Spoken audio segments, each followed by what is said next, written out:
അപ്പം നമ്മുടെ പേരമരത്തിലുള്ള പേരയ്ക്ക് നല്ല രസമായിട്ട് ആയിട്ടുണ്ട്. ഞാനത് പറിച്ചു നോക്കാൻ ശ്രമിച്ചു, പക്ഷെ പറിച്ചിട്ടും എനിക്കത് കിട്ടുന്നത്. ഞാൻ കുറേ ശ്രമിച്ചു.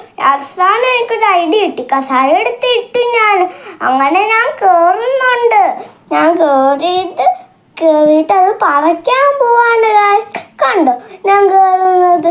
ഞാൻ കയറട്ടെ. അപ്പം എനിക്ക് കസാര വെച്ചപ്പോൾ ഒരു ഇതായിപ്പോയി, അല്ല ചമ്മിപ്പോയി. എൻ്റെ കാലങ്ങ് അതിൻ്റെ ഇടയിൽ ഇതുപോലെ ചവിട്ടിപ്പോയി. ഞാൻ തന്നെ ആക്കിയതാണ്. ഇത് കണ്ടോ, നല്ല ഫ്രഷ് മത്തങ്ങ പോലെ ഫ്രഷ് പേരയ്ക്ക എനിക്കത് കിട്ടി. ഞാനത് സൈഡ് ഭാഗം മുറിച്ചിട്ട് കഴിക്കി, പക്ഷേ അതിൻ്റെ ഉള്ളുഭാഗം പറിച്ച് കഴിച്ച് നോക്കുമ്പോൾ നല്ല ടേസ്റ്റ് ആയിട്ടുണ്ട്. പിന്നെ ഞാൻ അവസാനം കടിച്ചു പിടിച്ച് നോക്കി, എന്നിട്ട് നല്ല ടേസ്റ്റ് ഉണ്ട്. എന്നിട്ട് ഇങ്ങനെ മുളകും ഉപ്പും കൂടി ഇട്ട് നോക്കി, അപ്പോൾ നല്ല അതിനെക്കൂട്ടും നല്ല ടേസ്റ്റ് ഉണ്ട്.